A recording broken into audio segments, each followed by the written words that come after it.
প্রিয় দর্শক, সাজ্জাদ কাদিরের প্রীতি এবং শুভেচ্ছা নিন। এই মুহূর্তে আপনাদের সামনে কথা বলতে এসেছি। এখনো পুলিশ নির্যাতন চলছে। পুলিশ আপনাকে কেন নিরাপত্তা দেবে, এই প্রসঙ্গটি নিয়ে আপনাদের সামনে কথা বলবো। গতকালকের একটি ঘটনা, এটি খুলনা মহানগরীতে সংবাদ হয়েছে বাংলাদেশের গণমাধ্যমে। সংবাদের শিরোনামটা এমন: আটক এসআইকে ছেড়ে দিল পুলিশ, কেএমপি সদর দপ্তরে শিক্ষার্থীদের তালা। সংবাদের বিস্তারিত বলা হয়েছে যে পুলিশ উপপরিদর্শক এসআই সুকান্ত দাসকে পুলিশ হেফাজত থেকে ছেড়ে দেওয়ার ঘটনায় খুলনা মেট্রোপলিটন পুলিশের সদর দপ্তর ঘেরাও করেছে বৈষম্য বিরোধী ছাত্র আন্দোলন ও ছাত্রদলের নেতাকর্মীরা। এক পর্যায়ে তারা কেএমপি সদর দপ্তরের প্রধান ফটকে তালা ঝুলিয়ে দেয়। গতকালকে সংবাদ মাধ্যমটি বলছে যে তাদের রিপোর্টটি লেখা পর্যন্ত, গতকাল বিকেল পর্যন্ত কেএমপির সামনে খানজান আলী সড়ক অবরোধ করে বিক্ষোভ করছে তারা। গতকাল বিকেল 5টায় এই রিপোর্টটি যখন হয়, তখন মঙ্গলবার বিকেলে নগরের ইস্টার্ন গেট এলাকা থেকে এসআই সুকান্ত দাসকে মারধর করে, পুলিশের একজন এসআইকে মারধর করে খানজান আলী থানা পুলিশের কাছে তুলে দেয় স্থানীয়রা।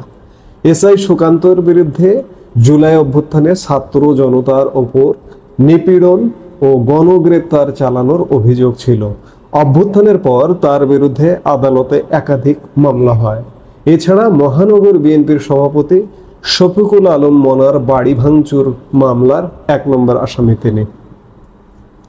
জুলাই আগস্টের সহিংসতার প্রেক্ষিতে একজন পুলিশের এসআইয়ের উপর, এসআইকে কেন্দ্র করে এসআইয়ের নামে মামলা হয়েছে। তিনি অন্য কর্মস্থলে কর্মরত আছেন এই মুহূর্তে। তিনি খুলনাতে তার মামলার হাজিরা দিতে এসেছিলেন এবং হাজিরা দিতে আসলে তাকে স্থানীয়রা বৈষম্য, যাকে বলেন যে বৈষম্য বিরোধী ছাত্র আন্দোলন, ধরে মারধর করেছে, করে পুলিশে দিয়েছে, স্থানীয় থানায় সোপর্দ করেছে।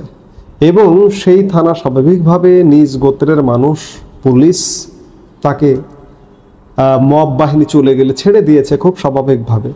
এই ছেড়ে দেবার খবর পেয়ে কেএমপি, খুলনা মেট্রোপলিটন পুলিশের সদর দপ্তর, সেখানে ঘেরাও করেছে, ঘেরাও করে তালা দিয়েছে গতকালকে। এই ঘটনাটি প্রমাণ করে যে পুলিশের উপর মব এখনো পর্যন্ত বন্ধ হয়নি। পুলিশকে কতটা হ্যারাস করেছে বাংলাদেশের মব বাহিনী আপনারা নিশ্চয়ই দেখেছেন, গণমাধ্যমে দেখেছেন, অনুভব করেছেন। আমার 70-80 বছর বয়সের মানুষের সাথেও কথা হয়েছে যারা 3 কাল দেখেছেন। 3 কাল বলতে ভারতবর্ষ দেখেছেন, পাকিস্তান পর্ব দেখেছেন, বাংলাদেশ পর্ব দেখেছেন। এই 3 কালে পুলিশের উপর সাধারণ মানুষের এমন নির্যাতন কখনো দেখেনি। পুলিশের নির্যাতন আমরা নতুন করে আর কি বলবো। আমার এই মুহূর্তে মনে পড়ছে সিরাজগঞ্জের এনায়েতপুর থানায় 13 জন পুলিশ সদস্যকে একই দিনে কয়েক ঘন্টার মধ্যে মেরে পিটিয়ে আগুন দিয়ে হত্যা করা। পরে একজন অবশ্য হসপিটালে মারা গেছেন। মোট 14 জন। এরকম 13 জন, 14 জন, অসংখ্য 14 জন পুলিশের হত্যা হয়েছে জুলাই আগস্টের সহিংসতা কালে। সংখ্যাটি আসলে ঠিক কত এটি বলা কঠিন।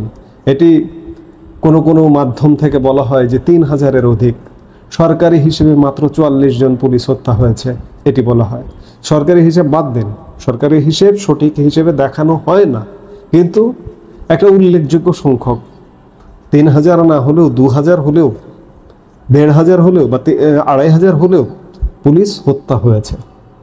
5 আগস্ট সময়কালে বাংলাদেশের এমন কোনো থানা নেই যে আক্রমণের শিকার হয়নি।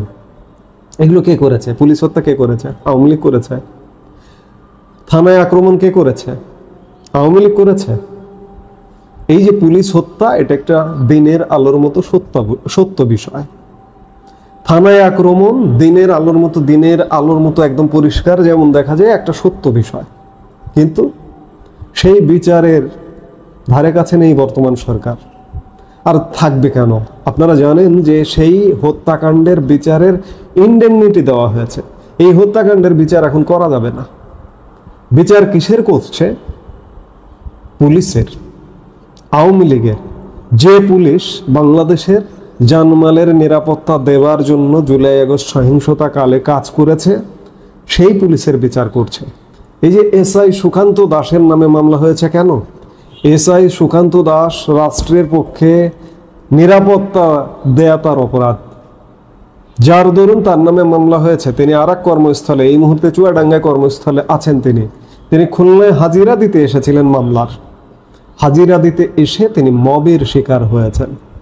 এ পর্যন্ত কত পুলিশ মারা গেছে সেই সঠিক পরিসংখ্যানটি আসলে কোনো জায়গা থেকে কারো কাছে পাওয়াটা কঠিন। কত পুলিশের নামে মামলা হয়েছে এই পরিসংখ্যানটি, সঠিক পরিসংখ্যানটি সরকার দেবে না। কত পুলিশ এই মুহূর্তে কারাগারে আটক। পুলিশ, যে পুলিশ নিরাপত্তা দেয়, যে পুলিশ আটক করে, আইন শৃঙ্খলা রক্ষা করে, সেই পুলিশ আটক। আইজিবি থেকে শুরু করে কনস্টেবল পর্যন্ত কারাগারে অন্তরীণ আছেন এই মুহূর্তে শত শত। সঠিক সংখ্যাটি গণমাধ্যমও প্রকাশ করে না বাংলাদেশের। খানিকটা গণমাধ্যম বিভিন্ন ক্ষেত্রে এই ধরনের বিষয়গুলো প্রকাশের ক্ষেত্রে নিয়ন্ত্রণ করা হয়। এবং মব চলছে, পুলিশের উপর এখনো মব চলছে। এই মবের ভয়ে পুলিশ সত্যিকারের প্রকৃত অপরাধীদের বিরুদ্ধে ব্যবস্থাও নিতে পারে না। আজকে পুলিশ অ্যাক্টিভ হচ্ছে না কেন? পুলিশ ভাইকে হত্যা করা হয়েছে, পুলিশ ভাইকে আহত করা হয়েছে। কত পুলিশ সদস্য এখনো আহত হয়ে কাতরাচ্ছে, পঙ্গু হয়ে জীবনযাপন করছে। পুলিশ কেন অ্যাক্টিভ হবে? কার পক্ষে লাঠি ধরবে? এই সরকারের পক্ষে? এটি অসম্ভব, কোনোভাবেই নয়। পুলিশের মধ্যে রাগ আছে, ক্ষোভ আছে, অভিমান আছে। এই যে এখন পর্যন্ত পুলিশকে অত্যাচার করা হচ্ছে, নির্যাতন করা হচ্ছে। গতকালকের খুলনার ঘটনাটি তার প্রকৃষ্ট উদাহরণ। কেএমপি একটা মেট্রোপলিটন এরিয়ার প্রধান অফিস, সেটি তালাবদ্ধ করেছে উচ্ছৃঙ্খল জনতা, মব জনতা। তাহলে পুলিশ কেন আপনাকে নিরাপত্তা দেবে? এই মুহূর্তে আপনি পুলিশের কাছে, আপনি সৎ মানুষ, ভালো মানুষ, নিরাপত্তা চান, আপনাকে পুলিশ নিরাপত্তা দেবে না। এই নিরাপত্তা দেবে না অবস্থাটি, নিরাপত্তাহীন অবস্থাটি 1 বছর হতে চলল, কিন্তু আমরা 11 মাসে অবস্থান করছি। 11 মাসেও যেটি হয়নি সেটি 11 বছরে হবে। এই যে বিদ্যমান যে ব্যবস্থাটি, এই ব্যবস্থাটি যদি থাকে তাহলে অসম্ভব। কাজেই এই অবস্থা থেকে উত্তরণ ছাড়া পুলিশ স্বাভাবিক অবস্থায় আসবে না। শুধু পুলিশ নয়, এই মুহূর্তে আপনি কি র্যাবকে দেখেন? র্যাবের কোনো কার্যক্রমের কথা জানেন? এই মুহূর্তে র্যাব কোনো কার্যক্রমে আছে, অপারেশনে আছে? কোথায় অ্যারেস্ট করছে? কে? ডিবি অ্যারেস্ট করে, সেনাবাহিনী অ্যারেস্ট করে, সেনাবাহিনী অ্যারেস্ট করে পুলিশে সোপর্দ করে। র্যাব নেই কেন? র্যাব অনুপস্থিত কেন? পুলিশ নেই কেন? এবং যারা অ্যারেস্ট করছে বা যারা এই ধরনের কর্মকাণ্ডগুলো করছে, কোনো অপরাধীকে অ্যারেস্ট করি নেই। আওয়ামী লীগ ট্যাগ দাও, অ্যারেস্ট করো, মামলা বাণিজ্য করো, অ্যারেস্ট করো। বেশিরভাগ পুলিশ সদস্য কাজে নেই, কাজ করছে না, রুটিন চাকরি করছে।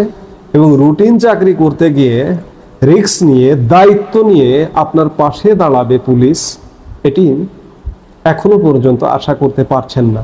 এবং এইভাবে যদি 11 বছর চলে, ইউনূস সরকার, 11 মাস হয়ে গেছে, আমি এই জন্য 11 বছর বলছি, 11 বছর যদি চালিয়ে দেয় ইউনূস সরকার, দিতে পারে চালিয়ে, তো সেই জায়গা থেকে 11 বছরেও পুলিশ স্বাভাবিক হবে না, আপনাকে নিরাপত্তা দেবে না। কেন দেবে নিরাপত্তা? আপনি সৎ মানুষ, ভালো মানুষ, আপনাকে যদি নিরাপত্তা দেয়, মব বাহিনী ওই পুলিশের উপরে এসে হামলা করবে। সেই হামলা থেকে বাঁচতে হলেও নিরাপদ দূরত্বে থাকা ভালো। পুলিশ সেই নীতিতে চলছে, সেই নীতি অবলম্বন করছে। অর্থাৎ পুলিশের উপর এখনো পর্যন্ত মব বন্ধ হয়নি, পুলিশের উপর নির্যাতন বন্ধ হয়নি, যার দরুন আপনি পুলিশের সাহায্য সহযোগিতা চাইলেও পাবেন না। এই অবস্থাটি চলমান, চলছে, চলবে। কতদিন চলবে এটি আপনি আমি কেউ বলতে পারবো না। বাংলাদেশ এক অনির্দিষ্ট যাত্রার এক ট্রেনে উঠে পড়েছে। এই ট্রেনটি আসলে কোথায় গিয়ে থামবে, এই মুহূর্তে এই টেবিলে বসে এটি অনুমান করাও কঠিন।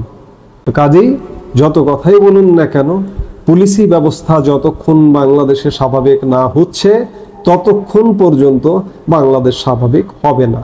এবং পুলিশ স্বাভাবিক হতে হলে পুলিশের উপরে যে অত্যাচার নির্যাতন হচ্ছে তার বিচার করতে হবে। যে ইন্ডেমনিটি দিয়ে বন্ধ করে রাখা হয়েছে বিচার, সেই ইন্ডেমনিটি উইথড্র করতে হবে, করে পুলিশের বিরুদ্ধে যে অত্যাচার নির্যাতন হয়েছে সেগুলোর বিচার করতে হবে। এছাড়া পুলিশ কোনোভাবে ঘুরে দাঁড়াবে না। সব প্রতিষ্ঠান ধ্বংস হয়ে গেছে, পুলিশও ধ্বংস হয়ে গেছে। বাংলাদেশ আল্লাহ চালাচ্ছে, আল্লাহর মাল আল্লাহ চালায়। অবস্থাটি এইরকম। এই মুহূর্তে এ পর্যন্তই। সবাই ভালো থাকুন, সুস্থ থাকুন। আমাদের ভিডিওগুলো নিয়মিত পেতে সাবস্ক্রাইব করুন Sajjad Kadir and the legends YouTube channel এবং লাইক, কমেন্ট, শেয়ার করে সাথে থাকুন।